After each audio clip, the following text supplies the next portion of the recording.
Sort of break it down like this.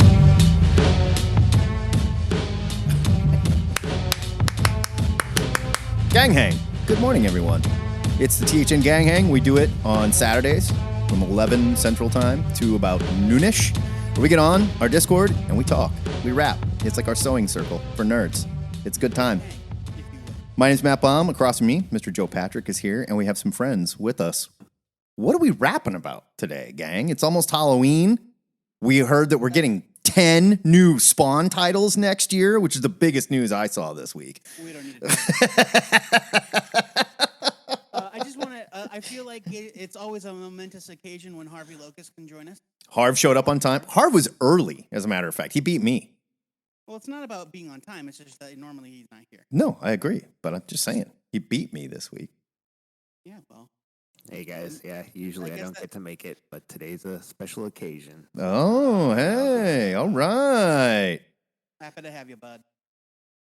Oh, I need to turn these up. Loki's in full swing. We're at the halfway point, and shit's popping off. How do we feel? How do we feel? As the kids say, I love it. So far, it's phenomenal. I'm still having a really good time with it so far. I've seen some weird criticism that I don't really get. But I'm having a good time with it. I think that a lot of the reviews that came out are from people that were allowed to watch the entire season. That could be. And so we'll see how the back half goes. Yeah, that could be. But so far, I think this last episode, episode 3, I think it may have been one of the best episodes yet. Despite the return of Jonathan Majors. Well, we all knew it was coming. But, yeah. And again, look, the dude's an exceptional actor. He just happens to be a piece of shit person, probably. I mean, I get it. You know. But yeah, I think personally, I think it's great. I don't know if I know Harvey's watching it. Harvard. I don't know if you other guys are watching it, but how are you guys feeling about it? Harvard, what do you think? I love it. You're into it? I love it. The only problem I had with this last episode was the way that the old-timey music, I like the way that they did with the Marvel title. But then later in the episode, when it was during the action scene, it really seemed kind of comedic. Silly. And it kind of stepped on the scene, I felt.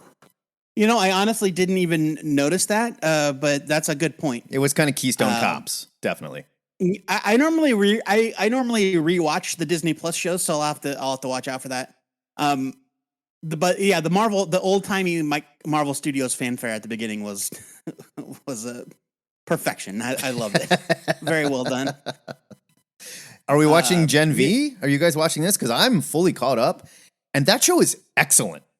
Like, it is on par good with The Boys, but maybe not as satirical. Like, there's funny stuff going on, right? But it's a lot heavier, and I'm really enjoying it. Casey really likes it too, surprisingly. I've still only seen the first episode. It's fantastic. I have not yet been able to get past the tiny girl on the giant penis. Yeah, that was a thing. So her story arc is really good, and I guess you can see the setup coming, but what they're doing with that character, that cricket character, is fantastic, and they're telling a different type of story with it, and it's really well thought out and good. Great show. I'm loving it. Is anyone else watching this? I'll get caught up. I think you and I are the only two watching it. Apparently. Watch Gen V. If you like The Boys, it's really solid. I'm enjoying the hell out of it. All right, what do we got? Oh, I'm watching all the episodes today, hopefully. Oh, you're gonna there you go. Burn through it today, huh? I'm gonna try. All right. Spider-Man 2 came out for the PS5. I don't know, Damon, did you pick that up? Do you have a PS5? I do. I'm actually downloading it either later tonight or tomorrow, and hopefully play a couple of hours at least tomorrow. In a minute. Yeah, baby. I think I have to give in. The first game is the entire reason why I got a PS4, and so this will be the entire reason that I get a PS5. That's kind of where I'm at. I think I have to do it too. I'm not going to rush into it because I just found out that because I subscribe to Game Pass on the Xbox and they have cloud gaming, that I can play Starfield on my Xbox One, even though it's a next gen game over the cloud. And Starfield, for those of you that don't know, is Bethesda's new open world game, and it is Skyrim in space. Right. Pretty much. And I've been wanting to play that forever, and I was torn because I was like, do I get an Xbox Series X or do I get a PS5? And it's like, well, now I don't have to get a new Xbox. I could just play it on the cloud and then get a PS5. So. I'm getting a PS5. Baldur's Gate and Spider-Man both. I got to play Baldur's Gate and I got to play Spider-Man. Too many people told me how Baldur's Gate is. Yeah, it's amazing. Yeah. Well, now that they fixed the dicks, right? Baldur's Gate 3, we fixed the dicks. They fixed the dicks. So, It was good. Yeah, I'm interested in Baldur's Gate. It's basically just like video game D&D, right? It is. You're playing the D&D adventure, the super famous Baldur's Gate adventure. But I mean, but literally, like the actual mechanics of the game, I think are like. I mean, for the most, there's even like a narrator, / dungeon master. Yeah. So. I think it's D&D, like structured like D&D, as opposed to like a turn-based RPG or something. I think it feels like playing D&D from everything that I've heard. That's the idea. So. They're trying to bring that experience more to the game as opposed to just real world RPG running around hack slash. So, and I'm into that because I stopped playing D&D because I hate socializing. So fair enough. Fair enough.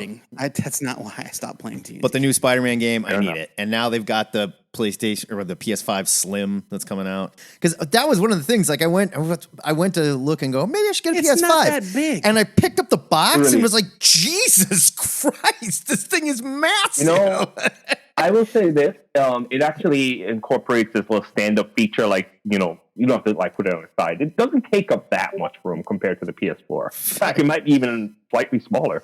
I think it's bigger. I think it's. But you can't. It doesn't lay flat, right, Harvey? Or right, Damon? You can lay it flat. You can. No, you can. You can lay it flat. Okay. Yeah. But they have, the little stand or whatever that it comes with it. So yes, you can lay it flat or you can stand it. Most people stand it up though. Yeah. So. Yeah. I'm gonna get the Slim. I don't have any more physical media, so I don't care. It's fine. Yep. And like I'm kind of leaning towards getting the no disc version. Yeah. Okay, so I do have everything. Hold on, Damon. What were you saying? Sorry. I was going to say I have a pro tip if you do get the no disc. Definitely invest in getting a solid state expansion drive. So, yes. Yeah, you got to do it because the games are massive. So yes, correct. Get several terabytes worth, depending on what you can afford. I have actually a 4 in mine, and it's holding up pretty well. It's also super easy to install. Actually, it's just USB. Aren't there some that are just like plug and play? Aren't they like a detachable hard drive that you can? No, those do not. Do not work with the PS5 anymore. That used to work with the PS4. Yeah. They do not work with the PS5, unfortunately. You've got to get one that works with the PS5. Yep. Yeah, they know what they're doing. Do your research, kids. Do your research. They know what they're doing there. So yeah, I got to do it. Spider-Man, Baldur's Gate. I don't think I have a choice. I was like, God damn it. Yeah, and look, man, I'm running out of space for consoles because I still have my Xbox 360. I have an Xbox One. Get rid of it. What do you need them for? Well, because for a long time, it took a while for them to port certain games that I love over to the Xbone. How many years ago was that, though? I mean, like we've gone past that. We've blown past that, right? You don't understand what you're talking about because you don't know what I play. So, okay. But yeah, but now though they've done things like they put out the Mass Effect Legendary Edition, so I've got all those games again.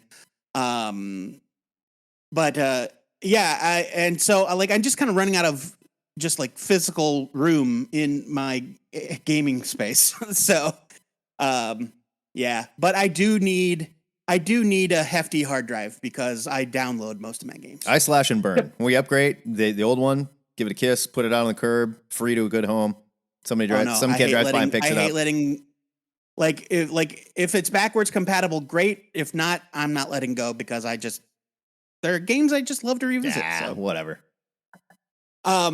There was one other thing I wanted to say, but I can't remember what. So let's move on. Doppelflinger brought up on the new PS5 the vibration is crazy. I'm curious for the web swinging. Because he mentioned specifically, so the Miles Morales game, which is basically like Spider-Man 1.5, Right. Five, yeah. pretty much. And you can get an upgraded version for the PS5. And he said like the new vibration controls, like for web swinging and stuff, are amazing. Dope. I have to say, comment on that because I obviously haven't played the new game, but I have been playing Cyberpunk.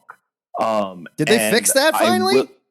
That's a Yeah, that's another game I want to revisit. No, you should. I hated it when it first came out because it was buggy. Everybody Me did. too. Fixes, Everyone did. yeah, and they actually upgraded the tree and the combat system, and obviously the graphics. So there's like literally practically no glitches. There's a couple things happening here and there, Sure. but it doesn't run the All glitches. games have them, right? Yeah, but what I was going to say about the controllers, so I have it on PS5, and I was playing like just driving. There's literally resistance as you're like braking when you're driving the cars.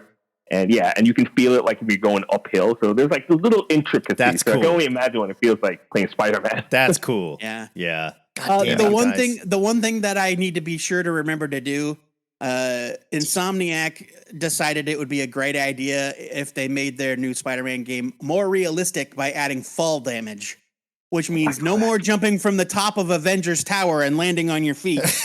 Yeah, the same That's night, everybody when stupid. you land, like, hey, what's up? Yeah. You can turn that shit off. Like the second you boot it up, go into the options, turn that shit off. So Yeah. that you don't turn Cheating. it to That's flat cheating. on the Come pavement.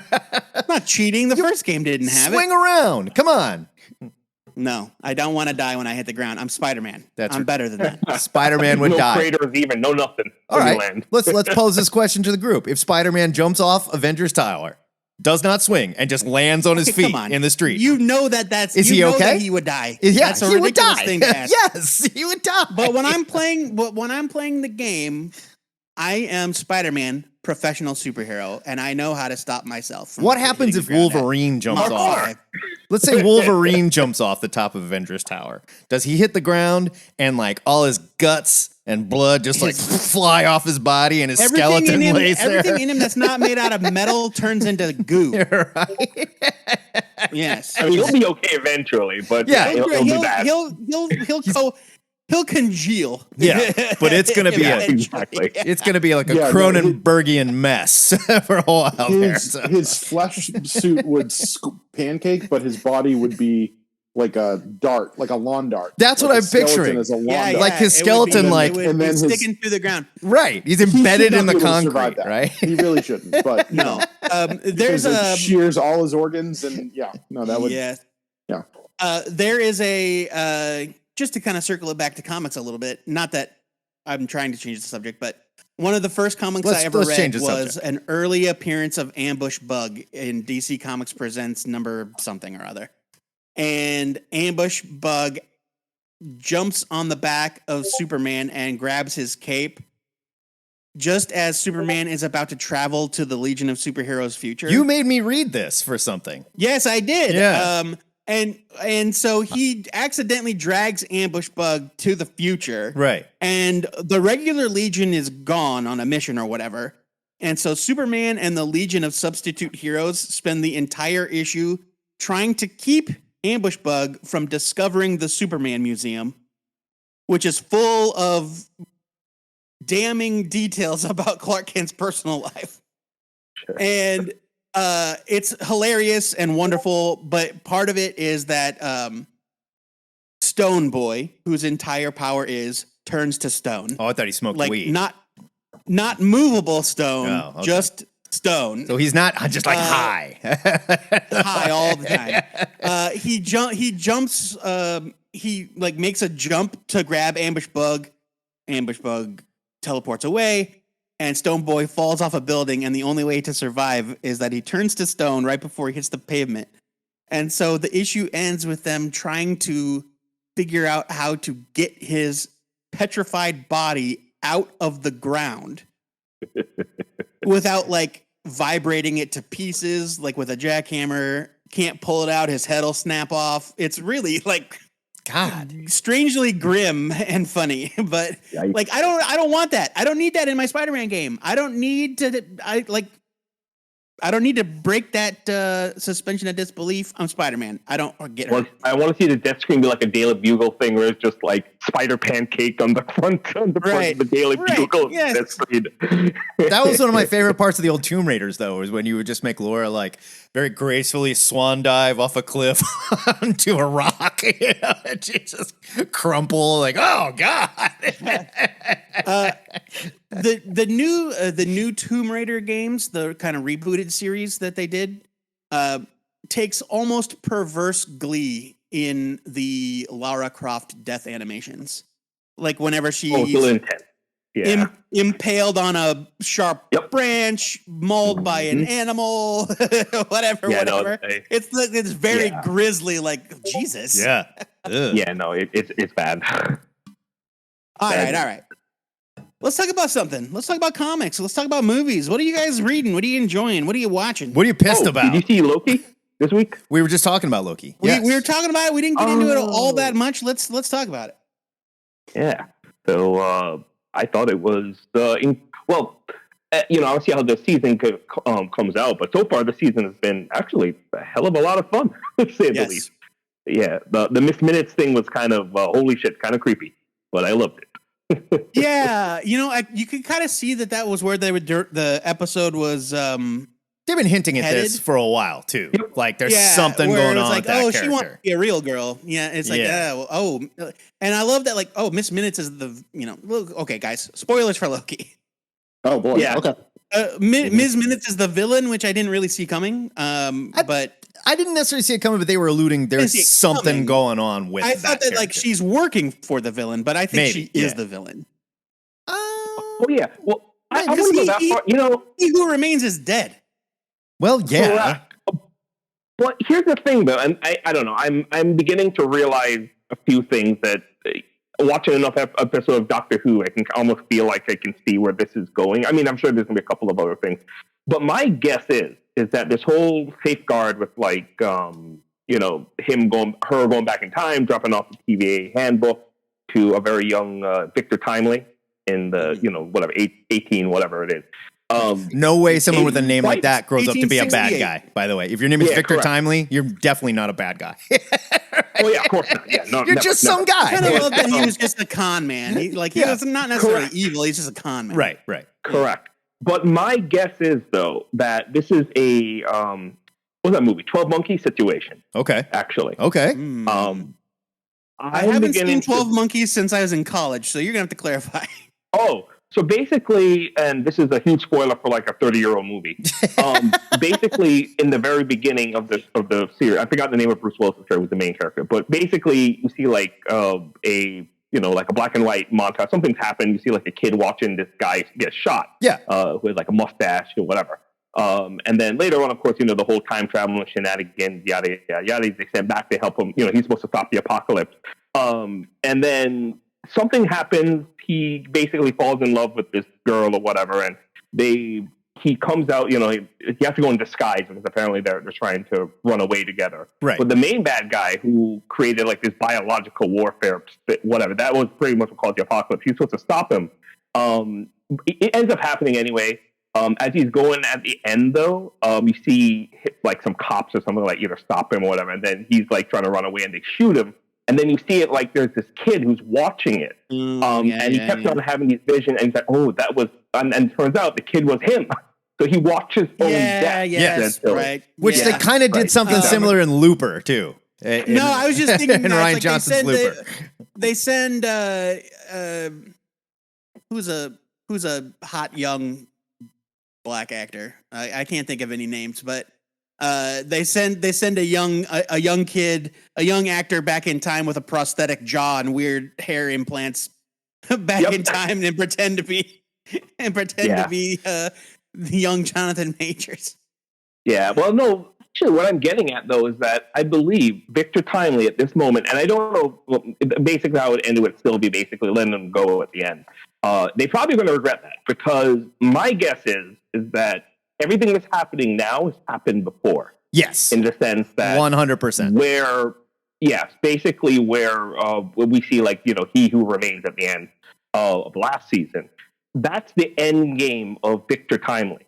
of whatever happened. Basically him even discovering the TV. It's almost like a weird circle loop in terms of this had to have happened for Kang to kind of be at this point. That's exactly what He Who Remains at the end said, right? Like that's what he was saying. Like, look, go ahead, kill me. Doesn't matter, it doesn't matter. This stuff it's a snake eating itself. It has to keep happening to happen. The plot, the premise was that He Who Remains was like, you can't kill me because if you kill me, that's going to cause the timeline to fracture and that will release Kang. But then it already did. Something already changed. Well, before he died, because that's how time travel works. Right. Because they killed him and created all the branching timeline. But yeah, I mean, it's just one of those things where, we'll have to see what happened at the end, but I don't know. It feels like, and by the way, it's just something, there's also a major clue. Maybe it's not a major clue. Maybe it is. Ouroboros, who is awesome as Obi, as the character. Oh, yeah. He's great. Kihei Kwang. Yeah, exactly. Ouroboros actually does mean cyclical. Yes. As in it's a snake eating its own tail. Yeah. Exactly. That's what an Ouroboros is. A couple clues. Yeah, remember when Batman was fighting Ouroboros in that like Batman R.I.P. and he was like traveling through time and like Ouroboros turned out not to even be a character. It was just like the idea that Batman is trapped or whatever. God, it was wild. Grant Morrison blew my head off. Yeah, he does that. I don't remember Batman R.I.P. I think I blocked it out because everyone was so pissed that Batman didn't die. Like they didn't understand that Batman R.I.P. was like a metaphor for something. But that's right. Oh God. But I do need to reread it. I want to reread the Grant Morrison run now that I'm removed from all the discourse about it, because I think I'll appreciate it more. So the problem with the cyclical thing is that in the last episode of the first season of Loki, when we saw the He Who Remains, he told us that every version of himself comes from the 31st century. And this is the 1800s that we've gone back to. So Victor Timely is not Kang. Victor Timely is an ancestor of Kang. And I think that's maybe where I don't know if they're changing it, but like Victor Timely is just a dude. Okay. I also have something. Okay, finish that. I have one very simple answer to that. Yeah, go ahead. All I was going to say is this man is a con man. He's a con man. He may have just come up with that entire story to make sure that this happened again. One, he's a con man. Two, think about in the comics. Kang is like, I am Kang. I am not Immortus. Screw Immortus. And Immortus is like, I'm not Kang. I'm Immortus. Kang is a younger moron. Like, they believe they are completely different people that came from something that happened, and they hate each other for it, even though they're the same dude, right? So, they're in a kind of weird situation where essentially they can be considered different people because of in this, at this point in time, he lives an entire life as Rama Tut, who Mosaic mentioned in the chat. Like, why haven't we seen Rama Tut? We have. Let's get on it. We saw Rama Tut. We did, didn't we? We saw Rama Tut in the end cookies of Ant-Man. Yeah, he showed up. He was in Quantum Mania, and they basically established oh shit, this dude is all over the timeline doing all manner of stuff.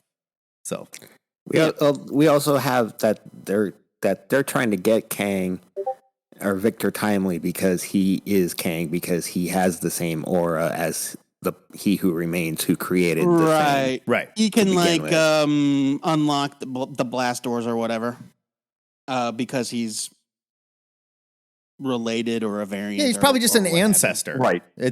Just an ancestor of some type. Who? Oh, now hold on. You know what? I may have been wrong here. From Wikipedia, he is a divergent version of Kang the Conqueror, a divergent version of the time traveler Nathaniel Richards. Okay, sorry. Whoa. He's a variant of Nathaniel Richards? MCU? This is from comics. So Victor, in the MCU, we don't really know for sure, but he is a divergent version of the time traveler Nathaniel Richards, who is a descendant of the scientist of the same name. Oh, okay. So he is an alternate version of Kang. Kang's name is also Nathaniel Richards. Yep. It's just that he's 30 centuries removed from. Nathaniel Richards is Reed's dad. And, he was like time traveling weirdo, and Jonathan Hickman used him in that Shield book, et cetera, et cetera. So these are all established things that were established in the comics long, long ago, before Hickman ever got a hold of them. They call him Kang Prime. Since Victor Timely is, in fact, Kang Prime, and from the future, he ages at a different rate, yada, yada, yada. So he went back in time to be this person to lay... okay, so at some point in his personal timeline, a humiliated, divergent version of Kang decides to abandon the 21st century. That might be a typo. I don't know. And sets his sights on conquering the 20th, traveling back in time to January 1st, 1901. So already we're seeing differences. He founds the town of Timely, Wisconsin. Yep. Yeah, so we're doing some changes here. Like, because they're in Chicago, there's nothing about him being a town founder or any of that stuff. So he might be a version of Kang that traveled back in time to avoid, disgrace or whatever. But I was wrong that he's an ancestor. He is Kang, but from an alternate. There's also one important clue, I think, that was even on the show. So when she first goes back when, he's a kid and he's about to Ramona is about to drop off the book. It says in the subtitle directly, Sacred Timeline. Right. So specifically, are they insinuating that, whatever, this Kang variant, I don't know if it's a variant, is he kind of Prime coming off of the Sacred Timeline? Because the next, when Loki shows up in 1918 or whatever it is. 1868, I think it was. There you go. Yeah. It shows... 1893. No, you're right. 1893, I think it was. Yeah, okay, there you go. But it said branch timeline. I don't know, there's something there and maybe that is part of the secrets, I guess, that Miss Minutes claims that she knows about whatever, Kang, He Who Remains, whatever. Maybe if they're gonna play it like they do in the comics, and they're gonna stick to old Stanley Jack Kirby rules, Victor Timely first appeared in Avengers number 8, 1964. Which is the first appearance of Kang. That's because he's Kang. No, they show him as this Victor Timely character in like a flashback. I'm looking at it. And it's Kang telling the story of the stuff that he did. You're going to have to share that picture because I don't believe that that's true. We also I don't believe that is an actual picture from Avengers number 8. We also read this first appearance of Kang a while back. Yeah, I don't know. So in the MCU section of the Wikipedia entry, it says... It reminded me, the only hiccup in that theory that he is just a version of Kang that was like, fuck the future, I'm tired of getting beat up, and running away to the past to conquer the past, is that we see him as a little kid. No, he's definitely, no. My guess is, that's what I was trying to get at, that I don't think that there's a difference of this variant. This is coming off of the Sacred Timeline. What I'm trying to say is, this Victor Timely might be, quote unquote, the Kang Prime that becomes He Who Remains. And this is kind of the He Who Remains contingency plan to make sure that the loop remains. Basically, he created his own origin story, is what I'm getting. Yes. Right sure, yeah. And, we've seen kind of stuff like that in comics before, where it's like, and Barry Allen closes the loop by subconsciously transforming into energy and becoming the lightning bolt that crashes through the window. Exactly. Like that, they kind of pulled that kind of shit post-crisis. But yeah, I mean, we'll see, man. I don't know. I don't think they have all the rules sorted out. I think in typical Marvel fashion, I don't think they've got all the rules sorted out. So Victor Timely might be something completely different. Yeah, we found out. The other part of this is, as great as Jonathan Major is, he may not be a very good human being, and we don't know if this is going to pan out and whether he's going to even stick around. Yeah, that's true. Yeah, that is true. So who the hell knows where this ends up? That is true. I think that I know that Marvel was in kind of an impossible position because Loki was already filmed, when all this shit happened. But what if they pulled an audible at the last minute and somehow found a way to reshoot the back half by saying, like, something happens with Victor Timely and we've created a divergent version of Kang, way worse, and it's like, what if they use this as an opportunity to bring in a different actor? Well, the good news is I we think that learned. they could White probably dude do something like that. now. The good news is we learned there's no showrunners, so there's nobody to piss off if you do that. You know? Well, there's no showrunner now. Yeah. So Yeah, that's true.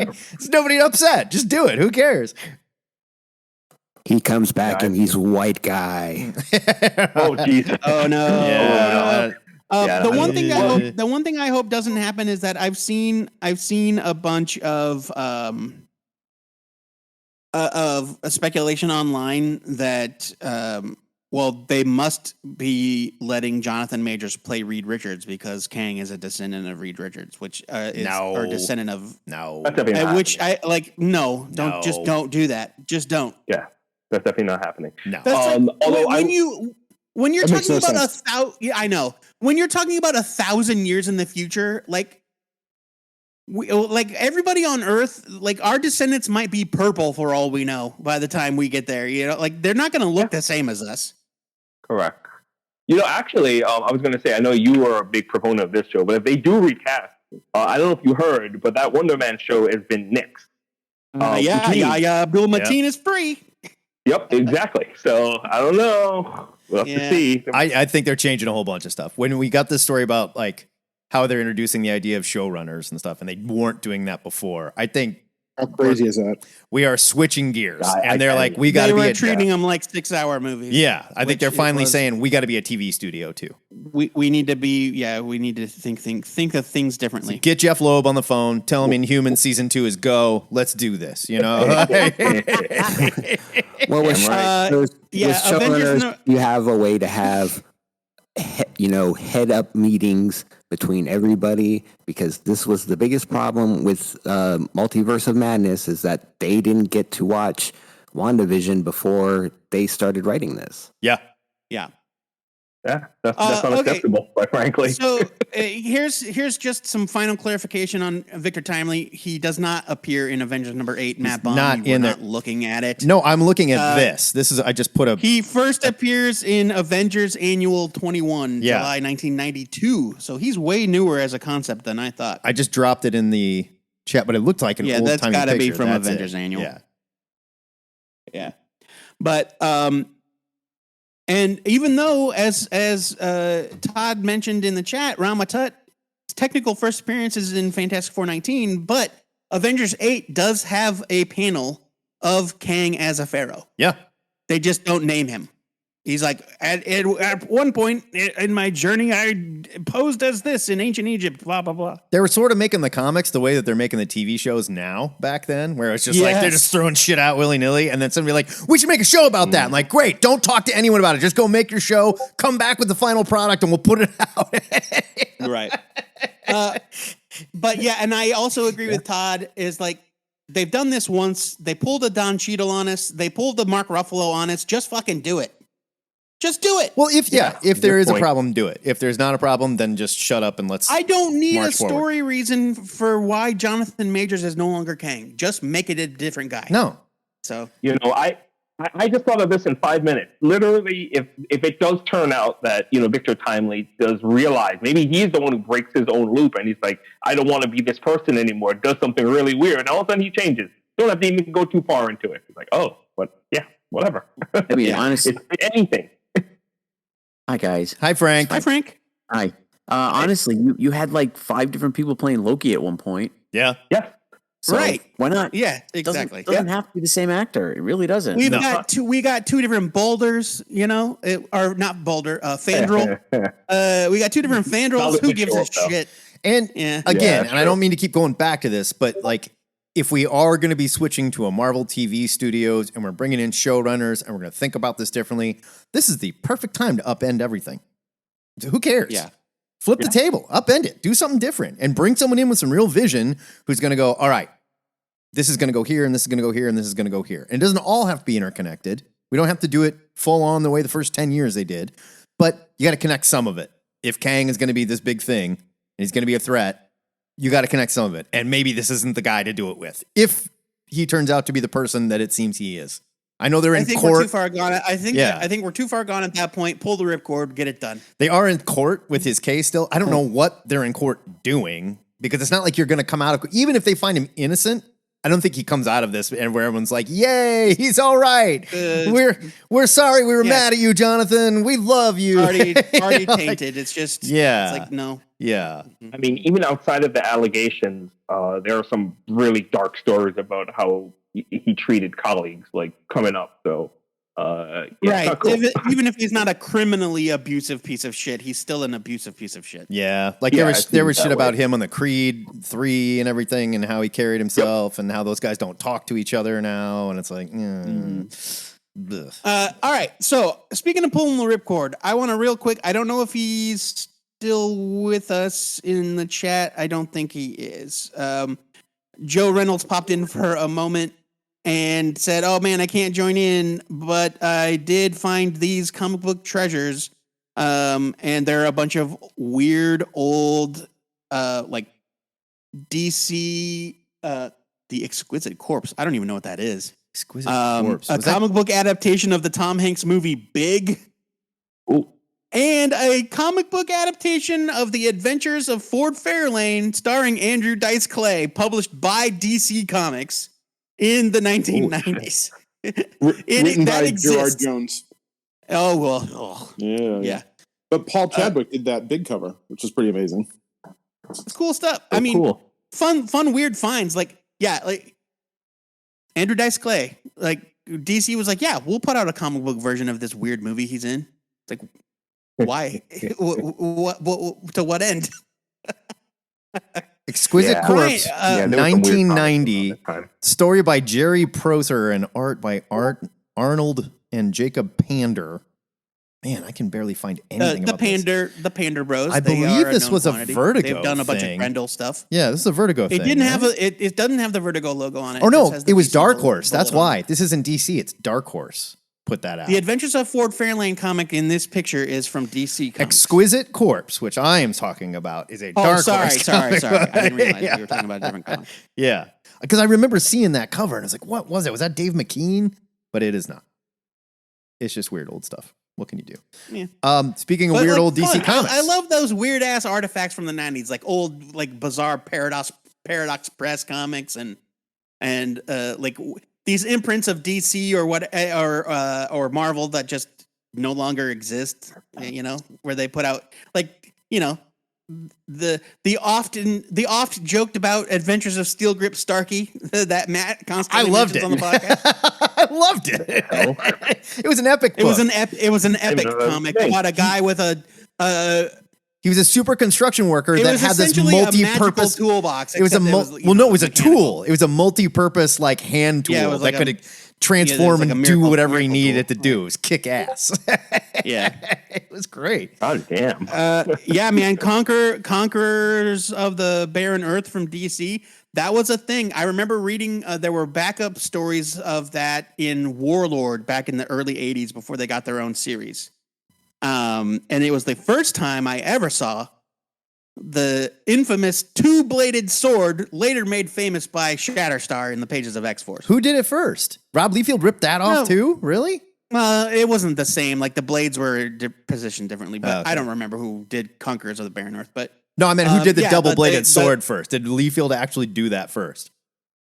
no. This comic came out in the '80s, Okay. All right. early mid '80s. So want to make yeah, sure no. Rob's still on brand. Sure. But speaking of But old yeah, imprints, the Pander Bros did a bunch of Grendel stuff. Like they did a bunch of Dark Horse stuff in the '90s. Elseworlds is back. Are we excited? Elseworlds is back. I love this.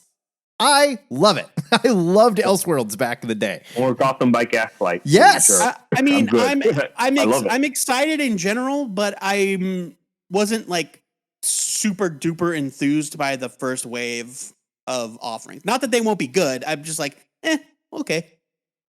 They seem pretty ordinary, I think. They seem pretty ordinary. Yeah. You know, a lot of Batman. Like where's an I don't know, an Adam Strange something, or Yeah. you know, Swamp Thing, like something. It's the same kind of character, and I think there's 6 Batman books. Like, a lot. And like a new volume of Dark Knights of Steel, which was a great series, miniseries by Tom Taylor. But like, okay, I mean, but we already had that. You know, a Gotham by Gaslight sequel. Okay, that's fine. Right. But like, I want Elseworlds. I want them to get into the weeds with some weird shit like they used to do. Like, I'm sure they will. Batman as the Pope. You know, it's like the Batman is the Pope. Batman Gothic. Like, let's get into it. Yeah, but Red Rain You know what, was Elseworlds, right? Batman Red Rain, Sorry. the vampire stuff. I'm sorry. You know what I dug out? I've been, I've told you guys I've been going through my old comics and cataloging them. I found Superman Metropolis, which is a cross between the Metropolis movie Fritz Lang and Superman. Yeah. Oh it's, yeah, it's like, yeah. It's beautiful. It's beautiful. I'm gonna dig into it and read it pretty soon, but I haven't think I've read it since it came out. It's gorgeous. Yeah, it's Ted McKeever's weird stuff. Oh, it's so cool. I love Ted McKeever. I love Ted McKeever. He's such a weirdo. Brian, you had some comic stuff you wanted to discuss. I know that maybe Brian will be the only person that appreciates as much as I do that DC has finally remembered that they restarted the Golden Age. Yeah, you know what? We're seeing that stuff again. After a year of basically forgetting about it. I mean, they didn't forget about it. They just buried it, you know. And then we had to have nightmares all friggin' summer, so it was just gone, you know. It was 2 months of nightmares. It's fine. They re-released like the new Golden Age one shot and was like, hey, don't forget we have these books, and then they relaunched. They launched 3 new titles that are slowly coming out. I haven't read Sandman yet, but it was great. My pre-orders, they just came yesterday, so I'm working my way through the pile. But Sandman was very good. I finally was able to track down a copy of Jay Garrick, The Flash, #1, which I liked, but I didn't care for the art. Story-wise, it's good. The art was... The art was weird. Whack. The art was whack. That's the best way I can describe it. It's and then the art made me think, oh, if only Todd knocked through this. You know, yeah, right. Which I would never say, but it's something that nobody has ever said. I don't think. All right. Him and Matt Worms on Stargirl have looked beautiful, and so I think he's turned with the right colorist and the right inker. It looks really good, and I have no complaints about that miniseries. Whoops. So I wish that they would do more of that. But yeah, I liked that series. And then Alan Scott Green Lantern comes out this coming Wednesday, and there have been previews. There's been a preview for it in all the DC books this week. It looks great. So I'm looking forward to that one.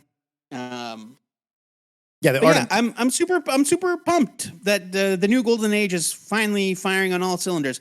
Like, they launched JSA and then they only put it out like once every 8 to 10 weeks.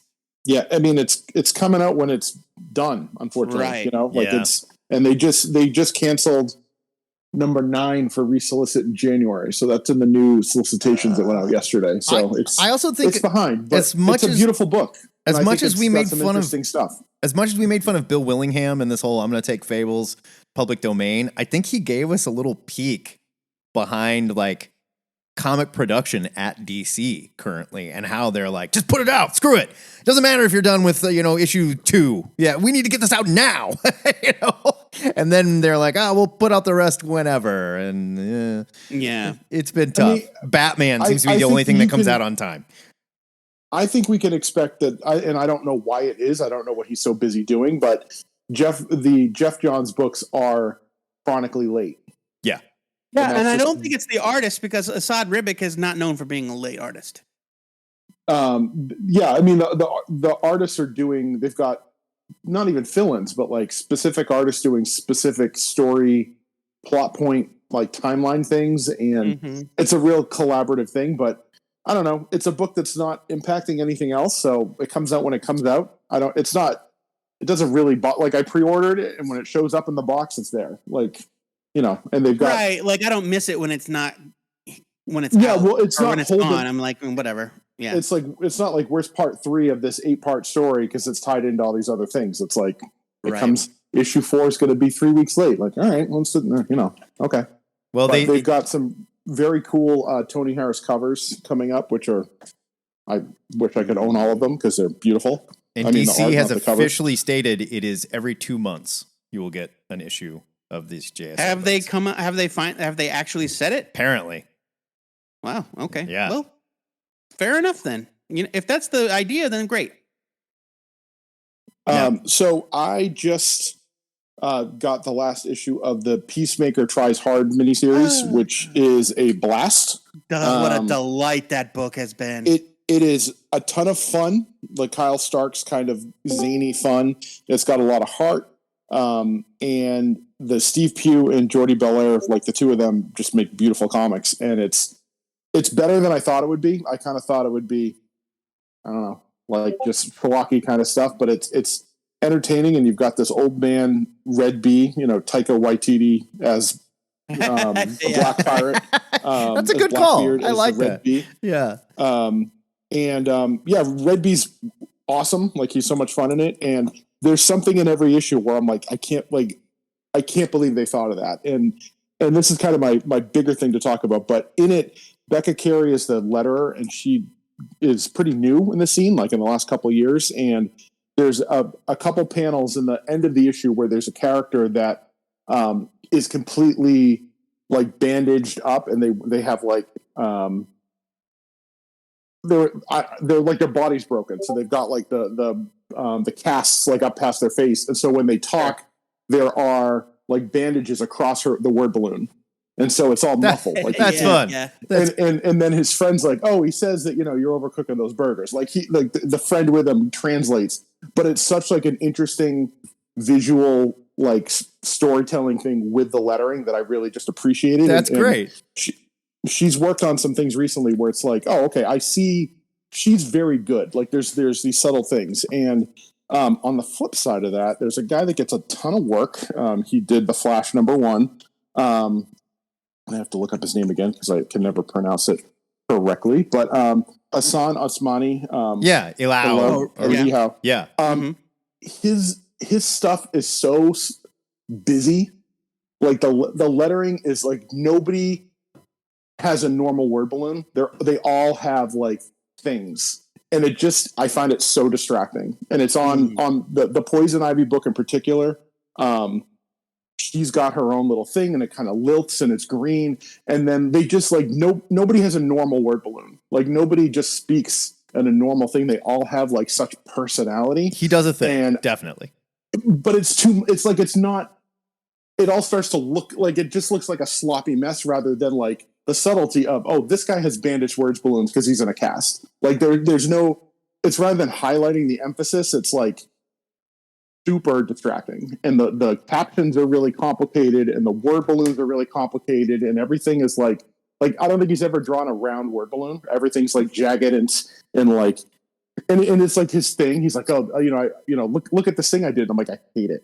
I just want you to do a straight up normal thing. I still really like him, but and he works on so many books, and I'm like, please no, please. In the Flash specifically, I noticed that he was doing the thing where he does the word balloons without the border around them. Yeah. So it's just like the white shape hanging in space, which is definitely different. I personally liked like where Max Mercury's internal narration or a narrator read like a newsreel, and Iris's read like a little kid scrawling in a notebook. Like that was a nice touch, but I can understand why somebody might be like, all right, I get it. Well, there was a lot going on with Diodato too. That art was crazy and all over the place. And the mixture of the two, yes, it can become overload. I do think it works in that book though, because I'm literally flipping through the Flash. It kind of works in the Flash, but the specific narrations, as long as it's not in cursive, because I don't want to read cursive anymore. I don't either. I can't. Yeah, it's like those old Batman comics where he's like scribbling in his journal. It's like I can't effing read this. I don't know what. Guess what? 100%. I'm skipping all of them because I'm not wasting my time squinting before bed. It's too dark in the room to read hand scratch on this thing of like, oh my God, my parents died. So I'm not going to do that. But, just take a look at the Poison Ivy book. There's a lot of these little things. And anytime I see his name in something, I'm like, ugh. See, okay, I like the Poison Ivy book, and I thought it worked for Ivy as that character. And I like the personality it gives, like the bandage thing you're talking about. I really liked it. I thought it looked really cool, and it gave her voice a thing. And I love when they do that. Now, you can overdo it. You shouldn't do it every time. You know, it'd be like if Tom Hardy showed up as Bane, you know, in the third Batman movie, and everybody that worked for him talked like that too. You know, like, guys, what are we doing? Like, everybody has a mask on. We're running around. Yes, Bane. No, Bane. You know. Yeah, there's just some like the Poison Ivy, like issue 15. Like, yeah, there's the flower guy that she's talking with. Like, she's got this green kind of thing with pointy, and I don't really, because it makes you think like they're raspy or something. Like, remember like the comic craft things in the 90s where like Wolverine had the etchy dialogue. See, and, I like, loved the it. thing had the gravelly stuff. He's talking like this. He's Wolverine. You get to those the overwritten Fantastic Four book where it was like Johnny Storm's in like red and orange, and then like Ben Grimm's and it's like, guys, I've got a headache from, like, I know what they sound like. Right. That's not helping. Right. Like, it's distracting. And when I look at these things that he's doing on the Poison Ivy, it's like, yeah, there's just they're all so elaborate, and it just starts to like not look special anymore. You know, I'd like to, it's very strange. And I it's a still thing like that it. I still like it. Oh, I hear where you're coming from. I get I like a little bit of it. It's like it's like, I don't know. Right, too much. It can be too much. Right. Like a little goes a long way with that kind of shit. And, you know, like DC went through a phase where, you know, we're doing red letters on black background. And let me tell you, that does not carry over well when you transfer it to like printed art or even digital art. It's hard to read. Oh, red on black is hard to read. Yeah. Yeah. And when you read a lot of digital, it's like, it's a struggle. Like, why am I struggling? Yeah. Like, I'm sure this looked really cool when you get it in, but like, imagine 22 pages of it. What was the Grendel book? It was like black, red. It was like red, black, and white, or blood, or red, black, and blood. Black, white, and red, or black, something like that. And like, they're beautiful books, and they're incredible. I own them. I've got like hardcovers of them. They're great. And if you try and read them digitally, you look at it and you're just like, God, that is horrible.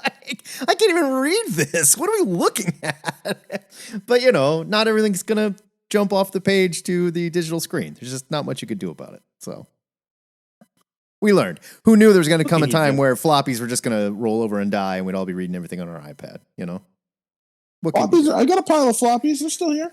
Sell them on eBay. Hey, whatever you want. They sell them on eBay. I read them, and then I sell them on eBay, and then to buy more. That's basically what I do. Fair enough. So, fair enough. I sell them at a loss. You want them? They're pretty cheap. So that's sweet of you. That's downright sweet of you, though. It's a lot of work. Well, he passes the savings on to you. Nobody wants them at full price. So there you go. Yeah, so, go figure. Go figure. Yeah. I just read the last 4 issues of the brand new Incredible Hulk series. It's fantastic. It's great. It's freaking so fantastic. Philip Kennedy Johnson, PKJ, as we call him. God damn. Yeah. That dude is killing that book. Great. It's great. I was not expecting it. I was not expecting it to be this good. Yeah. I love the way he draws the Hulk with like short legs. Yeah. It just makes him look even more intimidating and frightening. This is the bulkiest Hulk I can think of, like, since Dale Keown was drawing him. And Dale Keown drew him like a mountain, you know, where it was just ridiculous. And like, his blood vessels had blood vessels, you know, like, it was gross. You know, muscles on muscles veins, on muscles. Veins on veins on veins. Yeah, it's like, blah. And I like this version of him because he's like sarcastic. Yeah. And like, hey, kid, leave me alone. Get out of here, kid. You bother me. You know, he's like get out of here, kid. You bother me. But they're also not doing like the return. Scram, like, kid. Al Ewing did such a great job on his run of that like nightmare body horror Hulk psychology. Yeah. And I like that PKJ is not just like, oh, that was success. Let's do more of it. No, now we're leaning into the monster part. Okay, you know what? He's a monster. He deals with monsters. This is how it works. Great. Yeah, it's fantastic. It's a little more baseline, but I love it. That book. Yeah. If you're not reading The Incredible Hulk, go pick that up. It's so good. I'm so glad I picked it up. I wound up picking up issue 1 and then didn't pick up issue 2, 3, or 4 right away when they came out. So I had to like go search around a couple different comic shops in my area, and one shop I got 3 and 4 for cover price.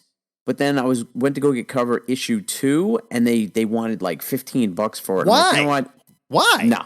What happened in issue 2? Because it was like one of the variant covers. I was like, I'm not buying this. Okay. So I went to another comic shop that I know sells all of their back issues for either $1 or cover price if they're like within 6 months old. So, and I found a copy of issue 2 there. There's this great game shop in my town, in the town next to me that sells comics, and like they literally sell every comic for $1 if it's a back issue. It doesn't matter. Not bad. I mean, or just get Domingos' eBay handle and start following him as a seller, and you can get him directly from Brian at a loss. I'm not buying that, but if I was, I'd sell it to you cheap. That's what I'm saying. There we go. All right. Frank, did you read that? I don't want to take credit for anything, but did we drag you kicking and screaming back into the world of reading floppy comics? Was that us? Did we do that to you? Who, me? You. Did we make You did. You did. I knew it. It's your guys' fault. All of a If I start sudden, collecting comic books again, it is 100% your guys' all fault. of a sudden, you started talking about like new comics on the boards, and I was like, "Oh, Sea Monkey." Wait a minute, that's Frank. Dude, like, what? I stopped reading comics. I stopped reading comics like hardcore because I was like, where the hell am I going to put them? I love it. And I love it. So now I'm like, I'm a little more. I'm buying my kids comics. Sure. And I'm buying, so like I'll buy them a comic and I'll go, I kind of want to read this, and I'll go read it. Sure. And then I get sucked in again. That's what happened to me. That's exactly what happened to me with DC in like 2000 or 2001. Whenever it was like the New 52, whenever something it was like some big event came out 2001. at that point, and I hadn't read comics. I hadn't read comics since the 90s because I literally Rob Liefeld like killed it for me because it was so bad. Yeah. And I started reading something caught my eye in the paper or somewhere and I was like, that looks interesting. Let me go pick that up. DC 2001. Like, this is really cool. What would that have been? Might have been in 2001. 2001. Was it Hush, the Batman story? No, I know because I picked up Hush in a trade. But I definitely, I don't know. It might have been. That would have been in the paper. I don't know. No, it might have been. I was the new 50, not the 52 or whatever it was. I know. I definitely 52 was definitely one of the books that I picked up. 06. So, but that was later. Yeah, so that was later. Yeah, that's right. 2006, 2007, 52 came out. When did New 52 was in 2011. No, Kingdom Come out. It might have been Kingdom Come. Kingdom Come came out in the 90s. So the late last 90s. issue came out in 1996. It wasn't. I do remember picking up Kingdom Come, but no, it was. I mean, maybe later on. you know what? It could have been something like Kevin Smith's Green Arrow, like Kevin Smith's first. No, comic book was around 2001. Yeah, the darkest night thing with Green Lantern. Final Night. That was 97. Yeah, it might have. No, I was. Darkest Night was after New 50. When they were giving out the ring. Blackest Night. That was yeah. in. That was 2009, 2010. Yeah, that would have been.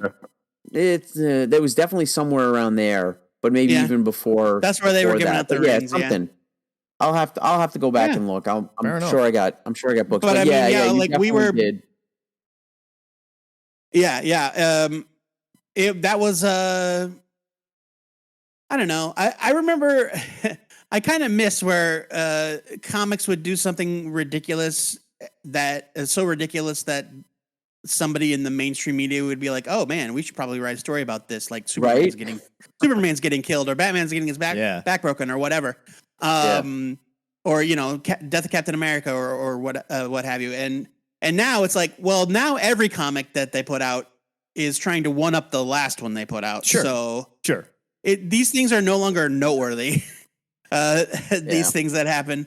Mosaic fan art mentions North Star is gay. I would argue if you didn't know North Star was gay, I remember reading that from page 1 of Alpha Flight. If you didn't know You weren't paying attention. That's like when like people have found out Elton John was gay. What? Are you serious? Like, how did you not know? those were heterosexual feathers. That's what they were. Yeah, They were exactly. back then. They were confirmed bachelors. Yes, confirmed bachelors. That's Right. right.